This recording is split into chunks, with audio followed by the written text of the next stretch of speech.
Speaking of the WNBA, who are you enjoying watching right now? Who is everyone enjoying watching? Caitlin Clark.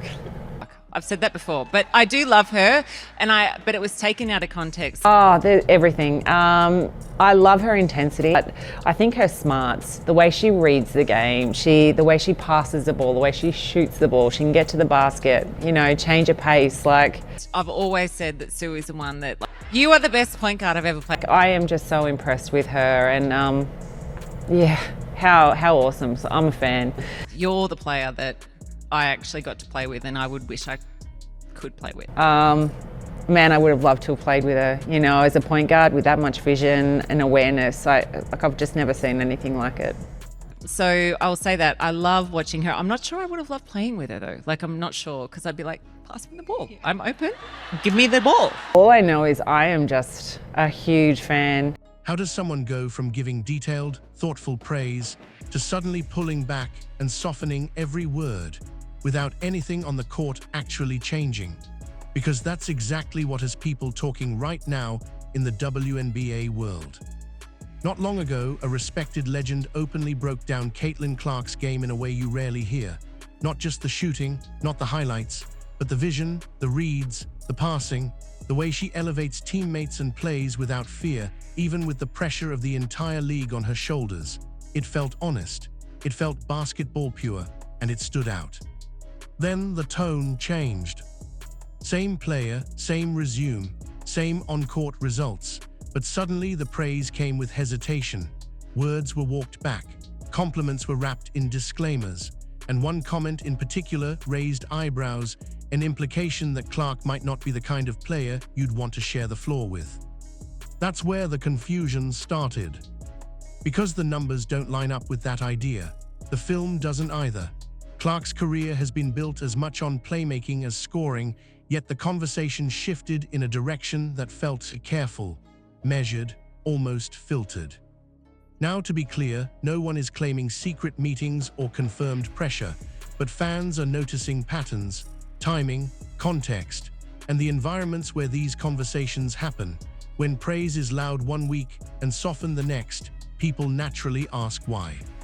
This isn't about attacking anyone, it's about consistency, and whether basketball conversations are always as free as they sound.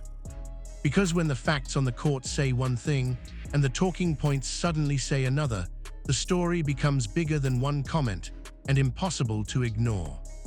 What made this situation stand out wasn't just that Lauren Jackson praised Caitlin Clark. Legends praise rising stars all the time. What caught people off guard was how she did it.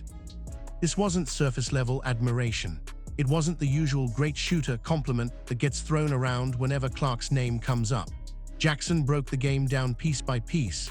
She talked about Clark's intensity, her feel for pace, her ability to read defenders before they even commit, the passing windows she sees that most players don't, the confidence to make the right play even when the pressure is overwhelming. That level of detail matters. When someone with Jackson's resume speaks like that, fans listen, not because she's obligated to like Clark, but because she's known for understanding the game at its highest level. Multiple MVPs, championships, a career defined by basketball IQ.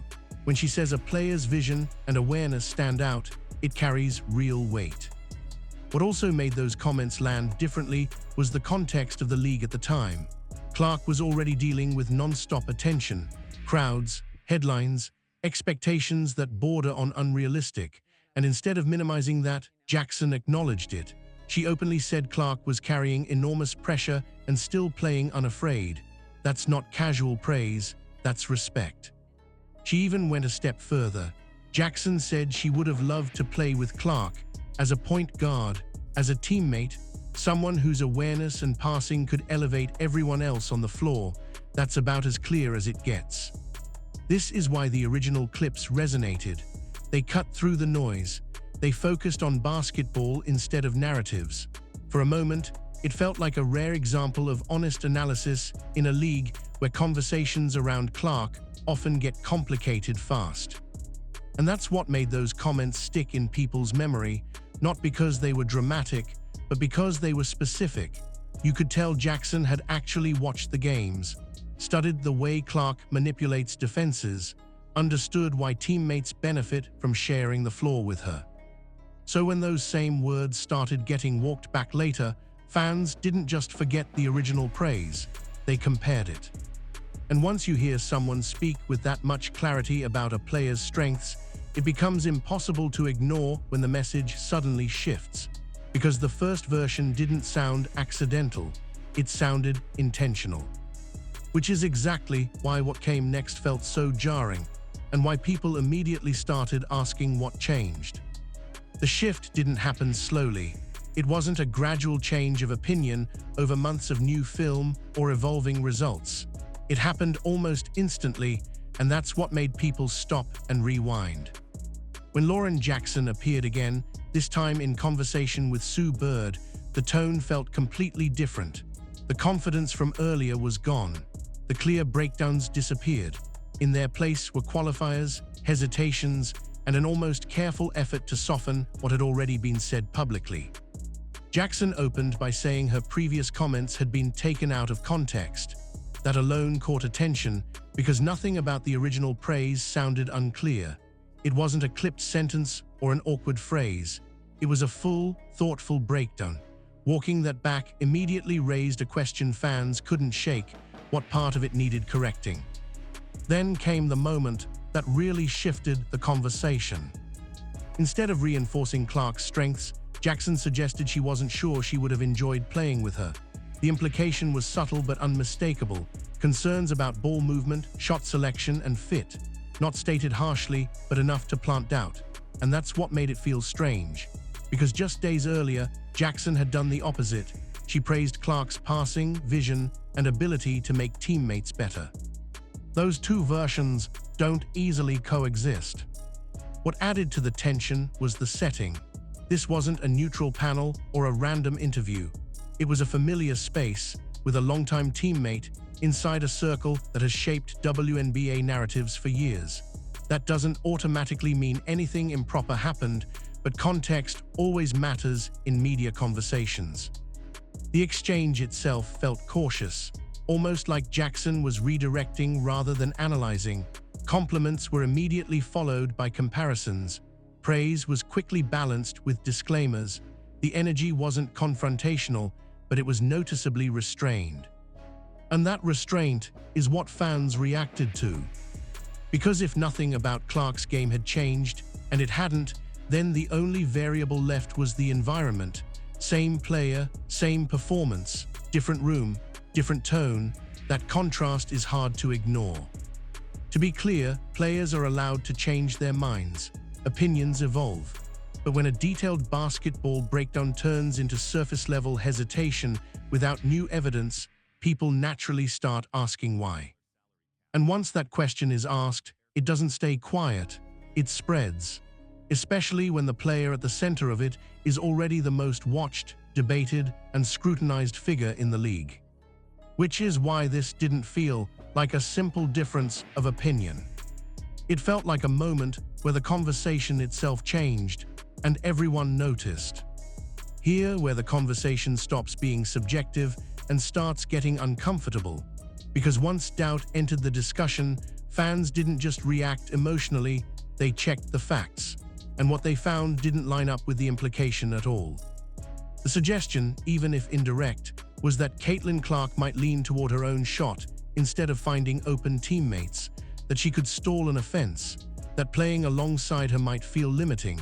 On paper, that sounds like a basketball critique.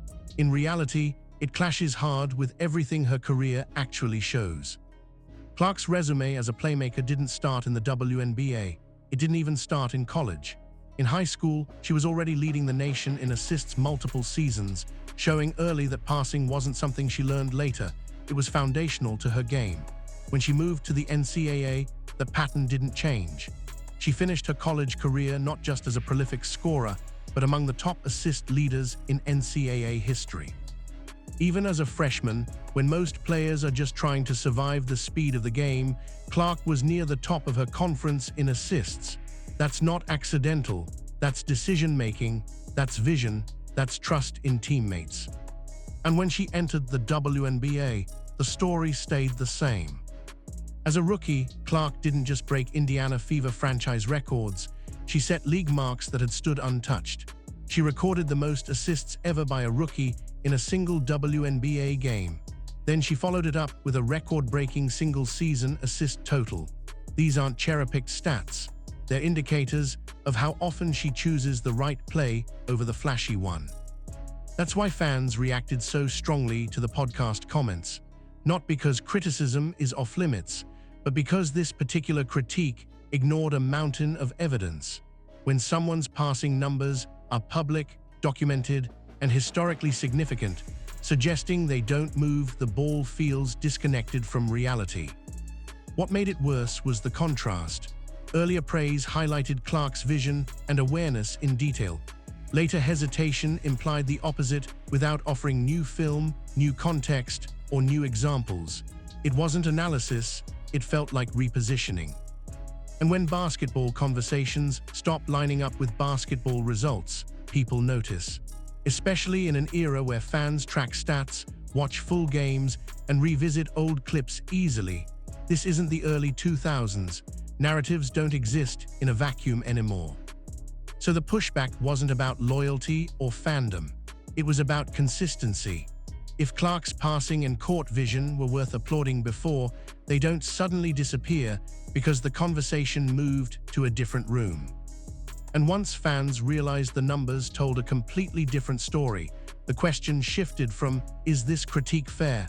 To, why is this being framed this way now?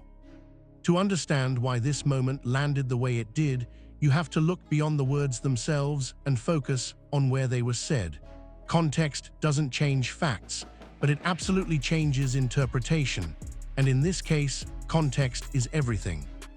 Lauren Jackson wasn't speaking in a vacuum.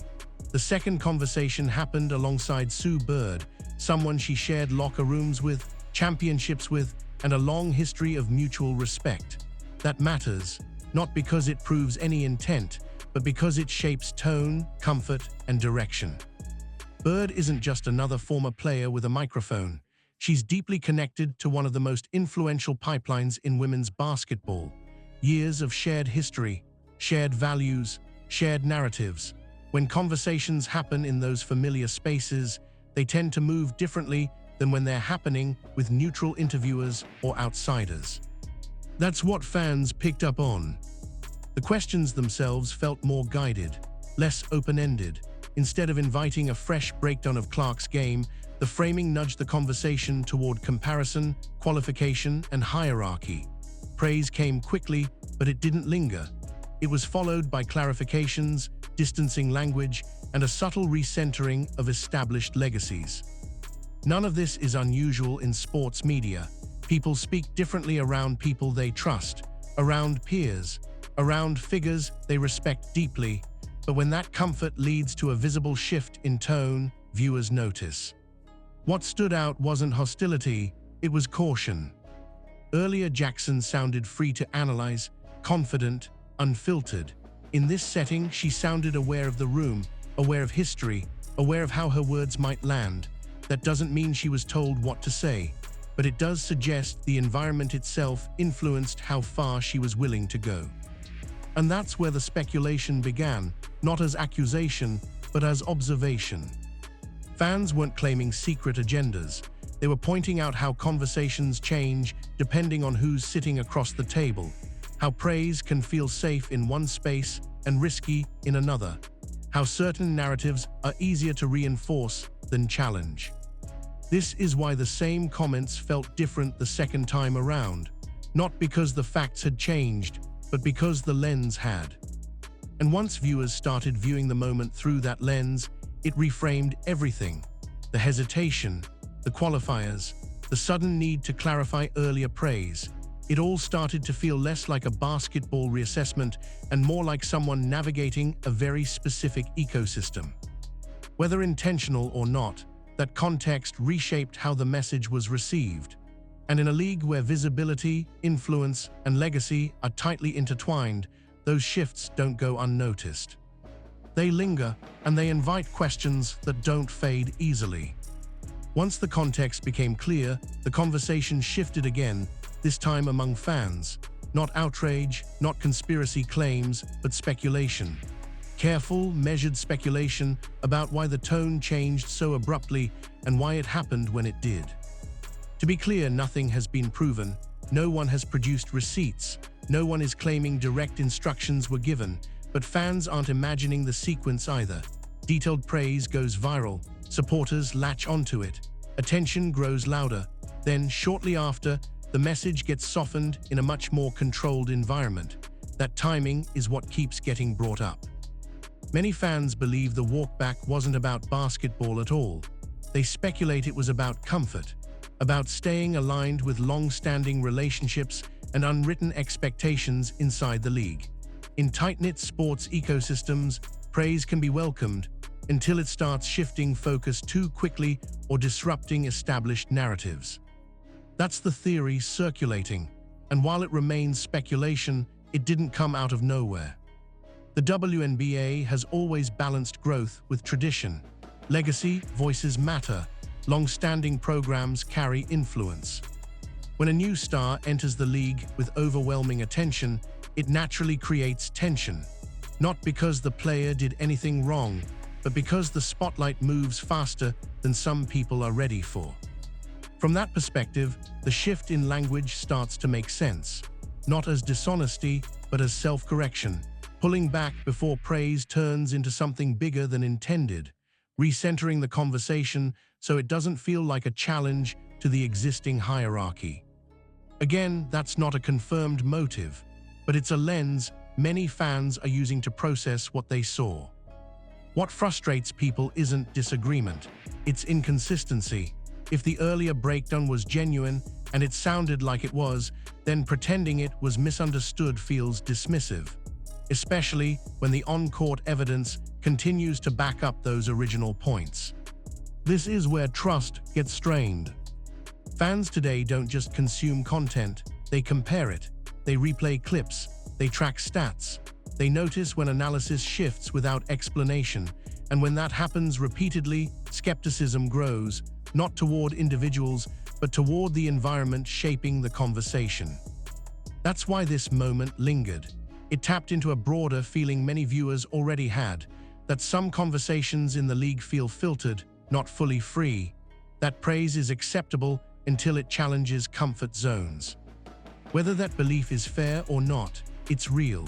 And once fans start framing moments like this through that lens, it becomes much harder for the league to control how the story spreads.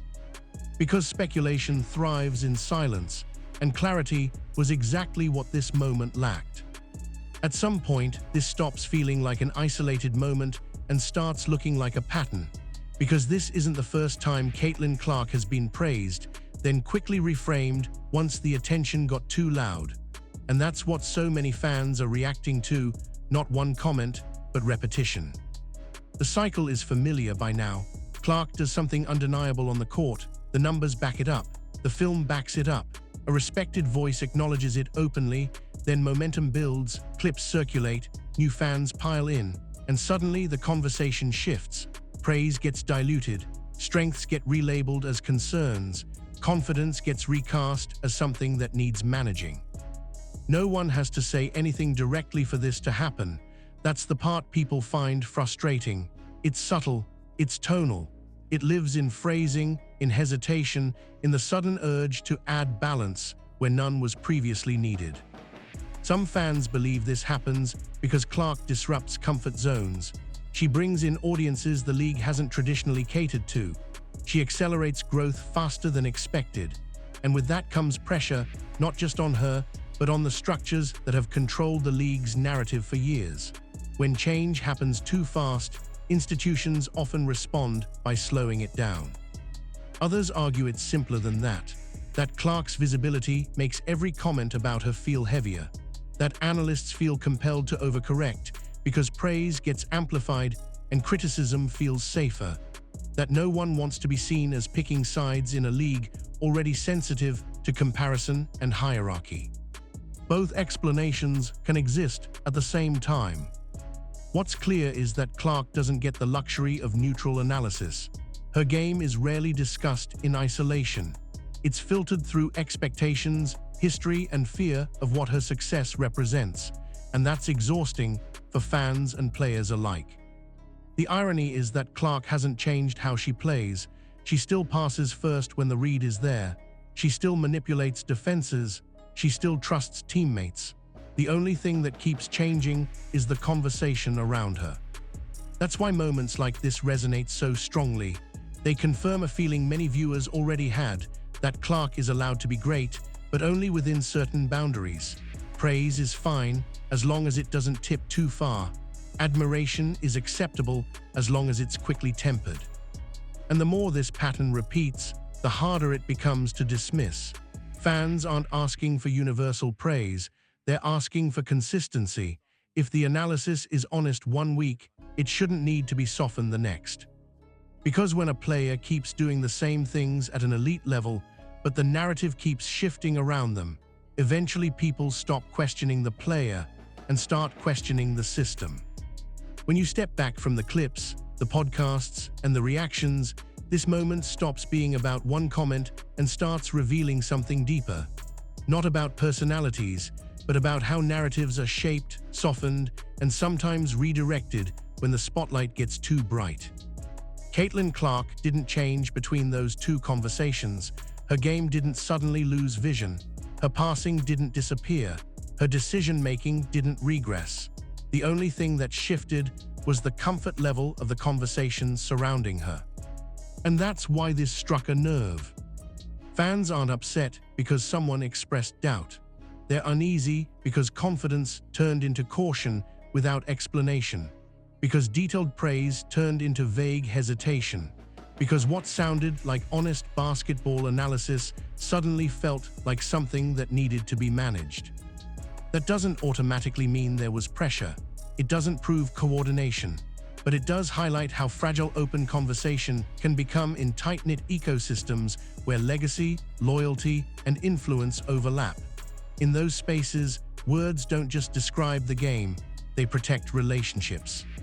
This is the uncomfortable part the league can't ignore. Modern fans are more informed than ever. They track stats, they watch full games, they remember what was said last week. And when the messaging doesn't align with what they're seeing on the court, trust starts to erode, not overnight, but gradually. That erosion matters. Because growth doesn't come from controlling narratives. It comes from letting the game speak for itself, from allowing praise and criticism to exist without recalibration based on who's in the room. When analysis feels filtered, fans disengage. And disengagement is far more dangerous than disagreement. None of this takes away from past greatness or established legends. Respect is earned, and many voices in the league deserve it, but respect shouldn't come at the cost of honesty or consistency. This moment mattered because it exposed a tension the WNBA is still navigating, between tradition and momentum, between comfort and growth, between who has always shaped the conversation and who is now impossible to ignore. The future of the league won't be decided by who controls the microphone. It'll be decided by who fans trust to tell the truth, even when it's uncomfortable. And if there's one thing this situation made clear, it's that fans are paying attention now. They're connecting dots. And they're no longer satisfied with explanations that don't line up with reality. That awareness isn't a threat, it's an opportunity. The question is whether the league is ready to embrace it.